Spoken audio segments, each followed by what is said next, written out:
In the shadow of an abandoned room, Jack stumbled upon a sight that froze his heart. His little girl, Emily, frail and frightened, locked away in the dark, her face pale as she clutched her old teddy bear. Around her, the floor was scattered with broken chains and coils of rope, remnants of something sinister left behind. The silence was heavy, broken only by the faithful bark of Rex, the German shepherd who never left her side. This was not just a rescue, it was the beginning of a story about silent heroes, about compassion stronger than vengeance, and about love that refuses to break.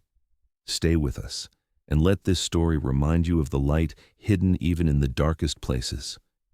Tell us where you are watching from in the comments, and don't forget to subscribe so you won't miss the next story. Wishing you a day filled with kindness. The winter morning in Ashford, Montana began with a brittle stillness, the kind that seeped into every crevice and clung to breath like thin ice. The small mountain town lay under a pale sky where clouds stretched low, pressing the horizon into shades of gray. At the edge of the neighborhood, a modest wooden house stood quiet, except for the muffled sounds of movement within. Jack, a 42-year-old veteran with a weathered face marked by years of service, stirred in the kitchen. His frame was broad, sturdy, his blue-gray eyes carrying both the resilience of a soldier and the weariness of a man who had endured loss. He was not only preparing for another day, he was preparing to send his daughter into the world, a task that always left a knot in his chest. Emily, just 5 years old, fragile yet brimming with a quiet strength, hobbled toward the table with her small metallic prosthetic leg and a pair of crutches that seemed far too big for her little arms. Her hair, a soft chestnut blonde, fell around her pale face, framing wide eyes that often carried more thought than words. She clutched her teddy bear with one hand, a beloved companion missing an eye, but carrying the warmth of comfort.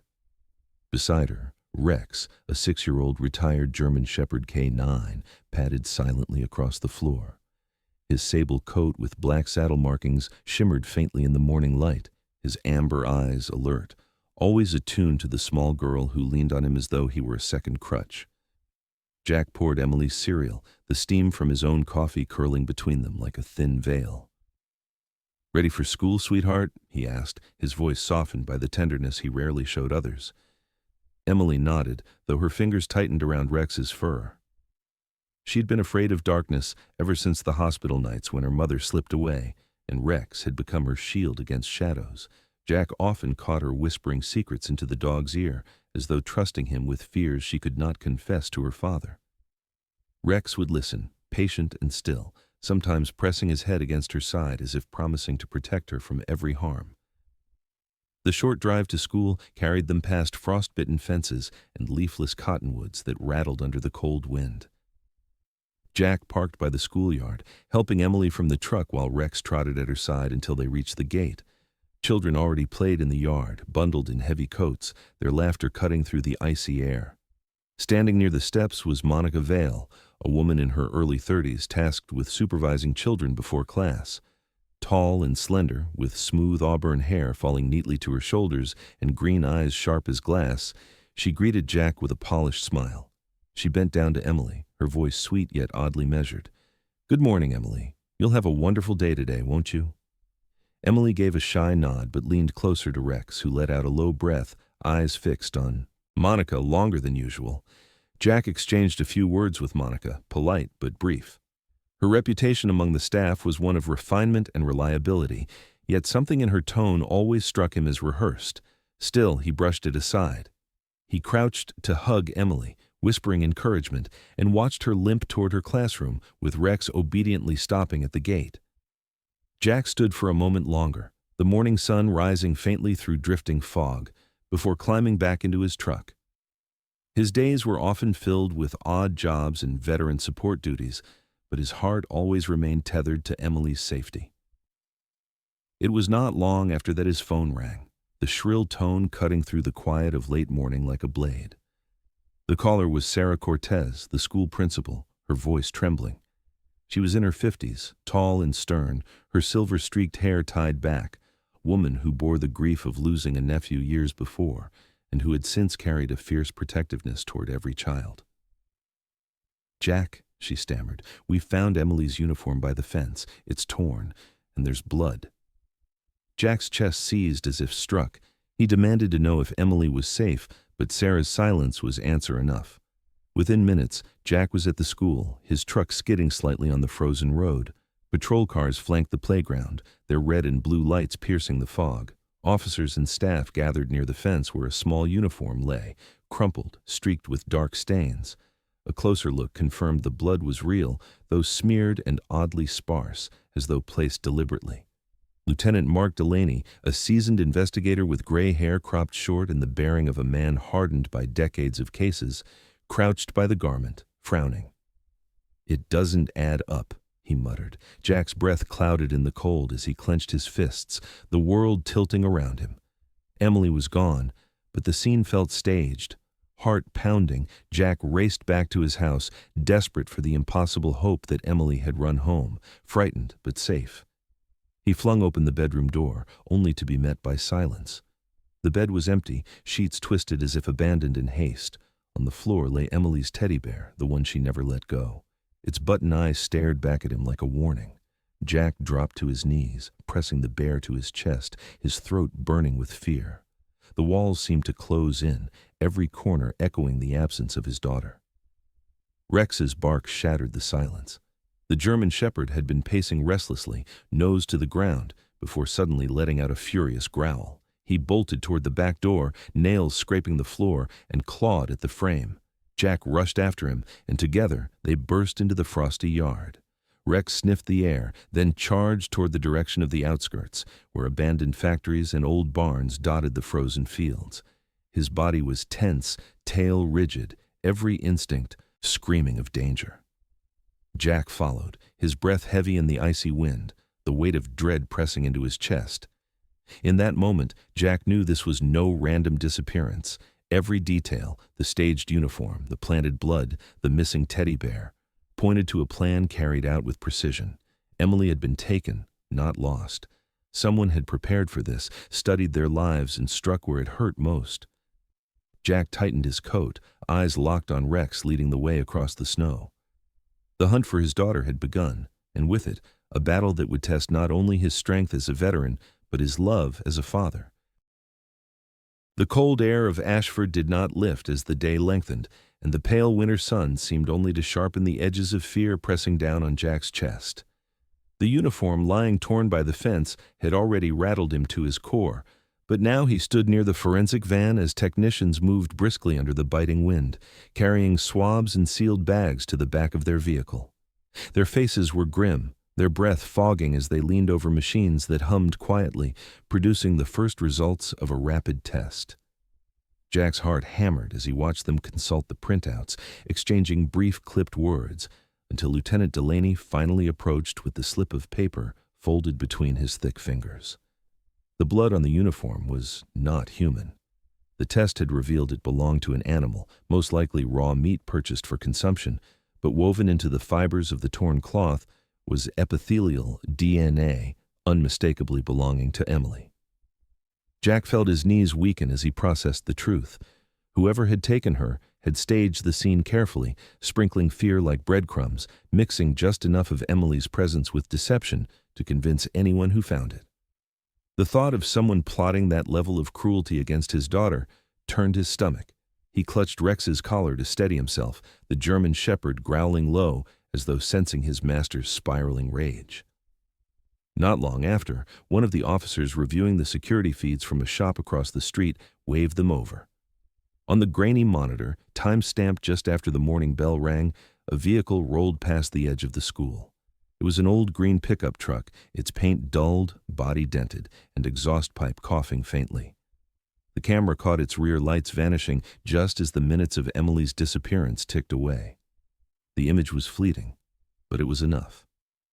Jack leaned in, memorizing the make and shape, already engraving it into his mind as though sheer will could summon its trail. Rex whined, pressing his nose to the screen before swinging his head toward the road, impatient to move. They did not wait long. Jack climbed back into his truck, Rex leaping in after him, while 2 patrol units followed behind.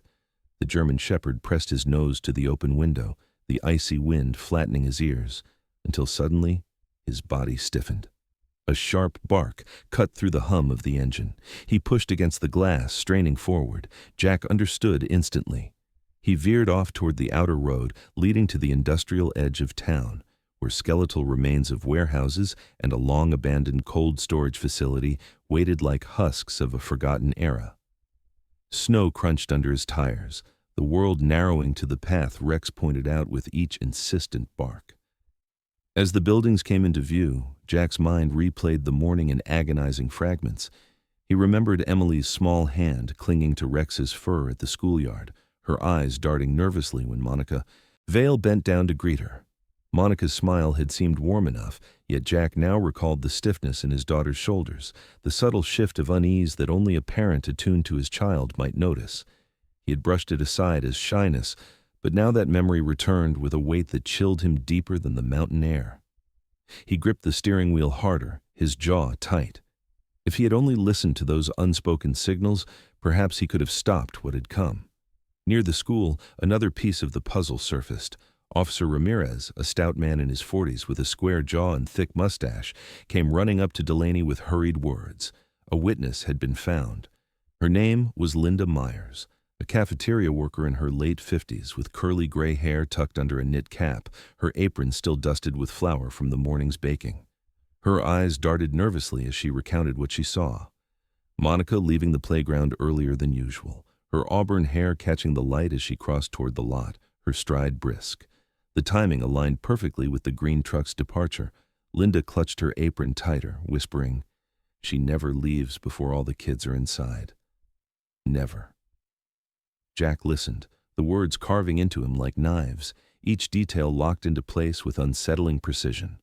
The staged uniform, the blood from raw meat, the DNA, the truck caught on camera, and now Monica's unexplained departure. He thought of how she had stood only feet from him that morning, her tone measured, her eyes bright but unreadable. Emily's unease was not imagined. It was a warning he had ignored. His pulse raced as realization hardened. The person behind this nightmare was not a faceless stranger lurking in the shadows. It was someone familiar, someone who had walked openly among them. The convoy pressed on, crunching over snow-dusted gravel as the cold storage warehouse loomed larger. Its windows were shattered, its walls streaked with rust, the heavy doors chained but crooked, as though forced open many times before. Rex whined again, his nose pressed against the crack of the door, tail stiff, ears pricked. Jack stepped out, his boots crunching against ice, the frosty air burning his lungs. His breath came shallow, not from the cold, but from the dread coiling tighter inside. He knew Emily's scent was somewhere here, woven into the air, clinging to the ground his daughter had been forced to walk. Delaney placed a steadying hand on Jack's shoulder, his voice low but firm. "We need procedure, Jack. If she's inside, we'll get her out, but we can't charge in blind." Jack nodded, though every muscle in his body screamed to tear the door from its hinges and run into the dark. He looked at Rex, whose amber eyes glowed like embers against the snow, his body trembling with urgency. The dog knew. The dog always knew. The officers fanned out, securing the perimeter, while forensic lights cast long beams across the abandoned yard. Jack stood apart, clutching Emily's teddy bear still tucked into his coat pocket, the one he had picked up from her empty room. He pressed it to his chest, whispering into the wind, "Hold on, sweetheart." The chill gnawed at his bones, but determination burned hotter than the cold. This was no longer a hunt for shadows. It was a pursuit with a face, a name, and a trail that pointed toward someone he had once trusted. The clues, scattered and deceptive, had begun to form a grim mosaic. A staged crime scene, a truck caught fleeing, a dog's instincts guiding them, a frightened witness breaking her silence. The conclusion was undeniable. Emily had not been taken by chance. She had been lured, betrayed, and hidden away by someone she knew. The weight of that truth bore down on Jack as he gazed at the looming warehouse, its silhouette rising against the darkening sky like a tomb. The line between father and soldier blurred as he prepared for the long night ahead. The light was fading fast over Ashford as Jack stood by the rusted gates of the abandoned warehouse. the cold seeping deeper with every gust of wind that rattled the chain-link fence. He had just pieced together the fragments of evidence, the staged uniform, the green truck, Monica's strange departure, when his phone vibrated in his coat pocket. The screen showed no number, only the words, "Private caller." His stomach tightened. He pressed the device to his ear, and the distorted voice that emerged carried the weight of his worst fear. $200,000, the voice rasped through a filter of static, mechanical and hollow, yet deliberate. Cash, divided in 3 parts. You deliver, you get your daughter back. Fail, and she disappears forever. Jack's breath caught in his throat, but before he could respond, the caller added a chilling detail. She keeps the nightlight on when she sleeps, doesn't she? She sketches horses, fills notebooks with them, and when she's scared, she puts her finger in her mouth. Each word was a knife, precise and intimate, the kind of details only someone close could know. Jack's hand trembled as he gripped the phone tighter, his knuckles whitening in the glow of the street lamp. He demanded proof, but the line went dead, leaving him in the silence of his own racing heart. He stared at the darkened warehouse, his reflection trembling on the cracked glass of his truck window. Whoever was behind this wasn't some faceless predator hiding in shadows. This was someone who had lived close enough to breathe the same air, someone who had walked beside Emily long enough to memorize her smallest fears. The betrayal sank deep, heavier than the Montana cold. Rex growled at his side, amber eyes blazing, ears perked toward the warehouse. The German shepherd tugged sharply at the leash, nails scratching against the frozen dirt, pulling Jack with insistent force. His body bristled with urgency, his instincts locked on the faint scent that drifted from the decrepit structure. Jack steadied himself, one hand pressing against Rex's flank. The dog had never been this relentless, his entire body trembling with the urgency of pursuit. Jack knew better than to ignore him. It was then a second voice entered the puzzle, this time human, tired and trembling with truth. The night guard of the nearby mill, a man named Carl Benson, stepped hesitantly out of the shadows. Carl was in his late 40s, his frame slouched from years of repetitive labor, his jacket frayed at the cuffs, and his brown eyes dulled by sleepless nights. His face was lined from both stress and cold, but his conscience had not been silenced. He confessed he had been out on his smoke break past midnight when he heard the low groan of metal hinges nearby. Looking across the fence, he swore he saw the basement doors of the warehouse yawn open, faint beams of a flashlight cutting into the dark. He thought little of it at the time, chalking it up to trespassers, but now his voice cracked with guilt as he added, "I should have called someone. I should have known." Jack studied the man's face, reading the sincerity in his features. The puzzle was aligning too clearly to dismiss. The old warehouse wasn't just a backdrop, it was the place. He turned back toward Rex, who whined, straining against the leash as though begging his master to act. Jack felt his chest tighten, his heart pulling in 2 directions. The soldier in him demanded patience, procedure, and backup, but the father in him screamed to tear down the door with his bare hands and run to Emily. He crouched briefly, pressing his forehead against Rex's strong neck, feeling the warmth of the dog's breath fog against his skin. "We'll get her back," he whispered, his voice breaking. The truth burned in him. He had worn the uniform of a soldier, fought enemies across oceans, and lived through battles that stripped men to their bones. But nothing compared to the helplessness of knowing his little girl was chained in the dark, within reach, her fear manipulated by someone he had once trusted. The thought of Emily sitting in some damp basement, her nightlight dim, her teddy bear taken from her, made Jack's resolve solidify. His body was rigid, his mind sharpening like steel. Every scar on his hands, every sleepless night of training, every instinct drilled into him as a veteran surged forward. He was no longer just a father in grief. He was a soldier on a mission, and his daughter's life was the only victory worth winning. The police chatter behind him sounded muffled, distant, irrelevant. Delaney's cautionary orders drifted like smoke, telling him to wait for tactical teams to prepare methodically. But Jack was already preparing in his own way, checking his flashlight, tightening his coat, steadying his breath. Rex barked once, a sharp, commanding sound that cut through doubt. Jack took it as both a warning and a blessing.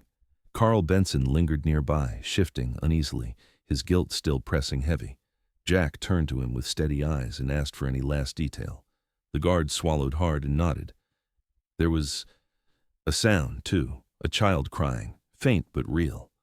The words pressed like a vice on Jack's chest.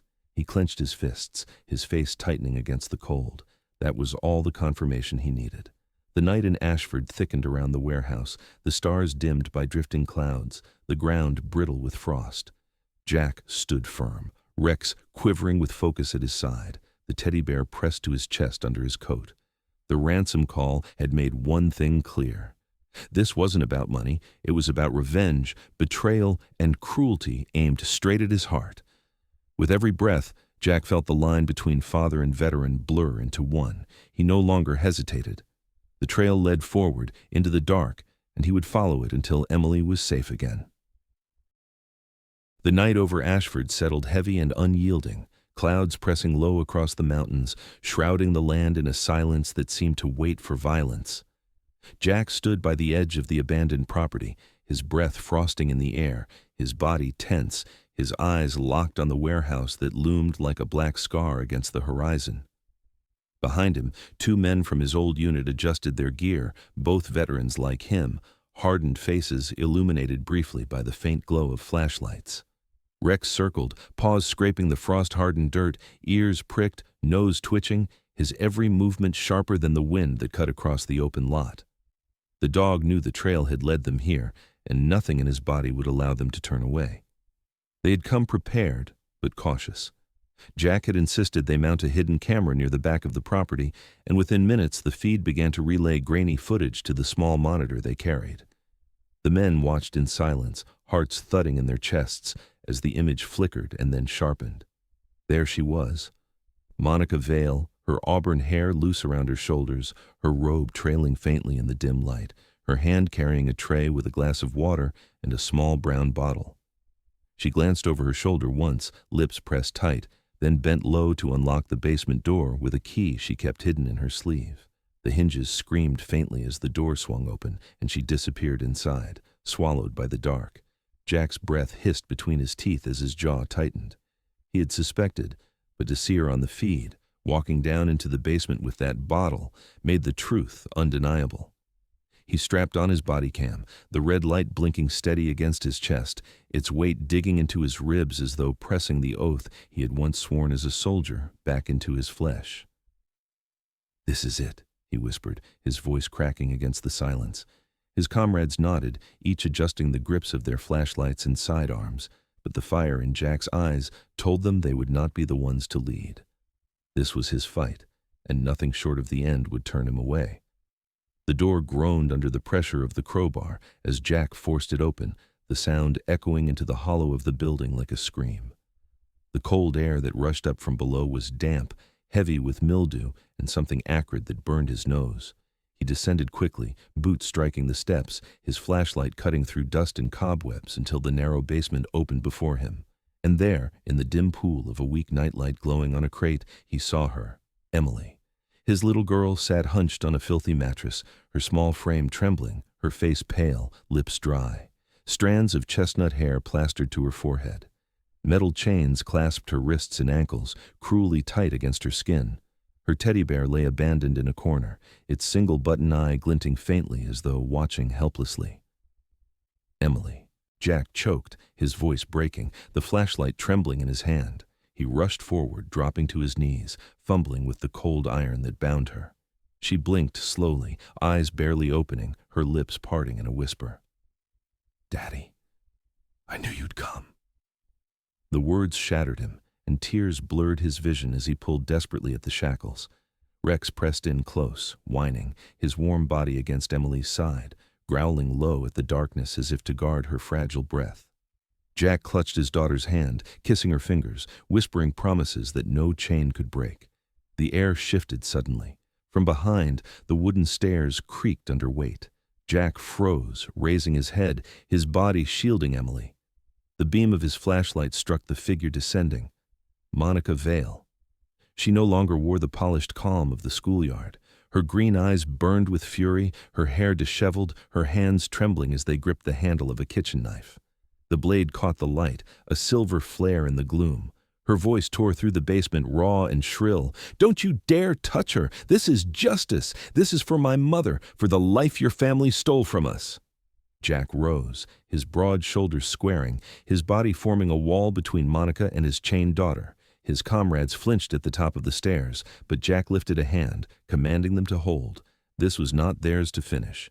He faced Monica alone, his chest heaving, his voice low but steady. "Justice," he said, each word like iron in his mouth. "She is 5 years old. She has done nothing but live. You're not giving your mother peace. You're taking from a child what no one ever deserves to lose." His tone was not the roar of battle but the plea of a father, thick with love and rage entwined. Rex stepped forward, his body stiff, teeth bared, a growl vibrating deep in his chest. Emily whimpered, pressing against the wall, her eyes locked on the knife that trembled in Monica's grip. For a moment, time froze. The veteran, the child, the dog, and the woman, consumed by vengeance, stood locked in the dim circle of the nightlight's glow, shadows dancing across their faces. Jack's body trembled, not from fear, but from the unbearable tension of knowing one slip, one strike, could end everything. He drew a long breath, his voice breaking yet resolute. "If it's me you want, then take me. But don't lay another hand on my child." Monica's knuckles whitened around the hilt, her breath ragged. She screamed, her words garbled by grief and rage, yet her stance faltered. Jack took a careful step forward, his hands open, his body rigid but unarmed. His eyes held hers, a soldier's stare tempered by a father's desperation. His comrades shifted above, ready, the silence pressing like a blade against the air. Then Rex barked, sharp and commanding, the sound snapping the moment. Monica flinched, her knife wavering. In the space of that heartbeat, Jack lunged, seizing her wrist, his body weight crushing her stance. The knife clattered to the ground with a metallic scream, and his comrade surged in, pinning her to the floor, cuffs biting into her wrists as she shrieked, her cries dissolving into incoherent sobs. Jack dropped back to his knees beside Emily, the world spinning in his ears. He gathered her in his arms, chains clinking as his hands finally freed her. She buried her face against his chest, tears soaking through his shirt, her tiny arms clinging as though she would never let go again. Rex pressed close, licking her hands, whining softly, his tail wagging once, a small signal of relief. Jack held her tight, whispering again and again, "You're safe. You're safe now." The cold basement no longer mattered, nor the shadows on the walls. What mattered was the fragile life in his arms, the bond that not even darkness could sever. The basement air still quivered with the echo of chains when Monica's voice cut through, ragged and shaking, her eyes blazing as though lit from within. Tears streaked her face, though they were born of rage more than grief, and her voice cracked as she screamed at Jack, "You don't understand! My mother lost everything, her dignity, her life, and you get to keep yours? No, you will know what it means to lose what you love most." Her whole body trembled with fury, her words searing with the poison of years of bitterness that had grown into something beyond control. Jack tightened his arms around Emily, feeling her fragile body against his chest, her breath shallow but steady. His voice trembled but carried the weight of both a father and a man who had faced death too many times. "Monica," he said slowly, forcing her name into the heavy air. "Revenge doesn't bring the dead back. It doesn't heal. It only steals more from the living, and it makes more innocent children suffer for a pain they never caused." His eyes never left hers, his voice calm yet edged with sorrow, cutting against the tempest of her fury. For a moment, silence filled the basement, broken only by Rex's low growl. The German shepherd stood rigid between Monica and the child, his amber eyes locked on her, every muscle taut as if he could sense the hatred coiling inside her frame. The other veterans, Caleb, tall and grizzled with a limp from an old wound, and Harris, broad-shouldered and quiet, moved into position, steady and disciplined, their presence hemming Monica into a corner of the damp concrete floor.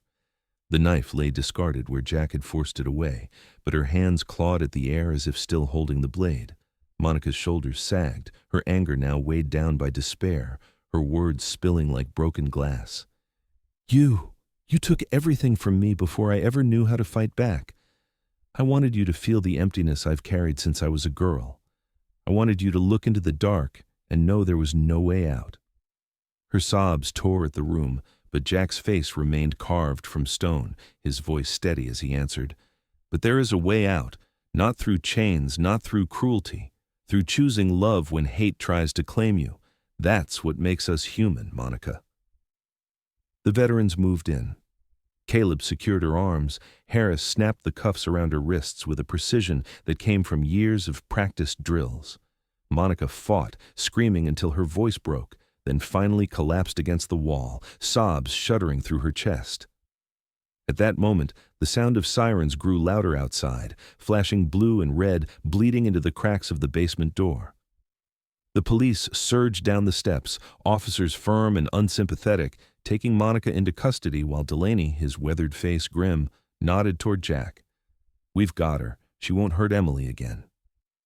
Jack gathered Emily close as they led them up into the freezing night. The crisp Montana air stung his lungs, but felt like freedom after the suffocating dark. Emily stirred weakly, her eyelids fluttering, her lips parting with fragile words that made Jack's heart seize. "I knew you'd come, Daddy." She clung to his neck, refusing to let go, while Rex padded at their side, pressing against her small body as if to shield her even from the night air. The dog's tail wagged faintly, though his eyes remained sharp, still alert to threats that might linger. By the time the ambulance pulled away from the scene, the town already whispered of the retired K-9 that had refused to give up. Reporters would later call him a silent guardian, a hero in fur. But for Jack and Emily, Rex was simply family, the one who had led them through every shadow until light returned. Delaney himself paused as the medics loaded Emily, his rough voice softer than usual. "That dog saved her life as much as any of us did. Don't ever forget that." Jack reached down, his hand pressing gently against Rex's head, his throat too tight to answer. Days later, in the pale sterility of a hospital room, Emily lay against crisp white sheets, an IV in her arm, her teddy bear tucked close again. Jack sat by her bed, shoulders bowed with exhaustion, but his eyes brighter now that color had returned to his daughter's cheeks. She reached out to Rex, who lay curled at her side, his ears flicking as her small fingers traced his fur. "We're safe now," she whispered, though it sounded more like she was reassuring the dog than herself. Jack leaned close, his hand covering hers, his voice breaking as he said, "You'll never be alone again, sweetheart. That's my promise." In the weeks that followed, Jack refused to let the trauma harden into silence. Instead, he poured his pain into something that could give other children what Emily had nearly lost. He founded the Lantern Fund, a charity dedicated to helping children heal from trauma, its name chosen because of the nightlight Emily had clung to when darkness surrounded her. The fund grew, fueled by the story of the girl saved from the basement and the dog that would not leave her side. For Jack, it became more than a mission. It was redemption, a way to turn shadows into light, to make sure no child would be left with fear as their only companion. Months later, in a new home washed with sunlight, Jack and Emily began again. The walls were pale and warm, the windows wide, and in Emily's new room, a lantern-shaped lamp glowed softly every night, a beacon against the dark. Her sketches of horses galloped across the walls, full of motion and color, no longer bound by fear. Rex patrolled the house with quiet contentment, curling at the foot of Emily's bed each evening, his amber eyes half closed but always watching. Jack would stand in the doorway, his heart swelling at the sight, knowing they had built something stronger than vengeance could ever break. And when people later asked who the hero was in the story of Ashford, the father, the child, the dog, or the friends who stood at his side, Jack only smiled. Heroes did not need titles, he thought. True heroism was found in love, in loyalty, in the small acts of courage that turned despair into hope. The light of the lantern on Emily's bedside table flickered gently, a reminder that even in the deepest dark, compassion could shine through, and the quiet strength of the heart could lead the way home. The story of Jack, Emily, and Rex reminds us that true strength is not found in vengeance or power, but in compassion, loyalty, and the quiet sacrifices made for those we love. It is in the silent courage of a father who refuses to give up, in the loyalty of a dog who never leaves, and in the resilience of a child who dares to hope in the darkest hour. These are the lights that guide us, the acts of kindness that outshine hate. I invite you to share your thoughts in the comments below. Tell us what this story made you feel, and subscribe to the channel so you never miss stories of silent heroes. May God bless you and your family, and may light always find you in the moments of darkness.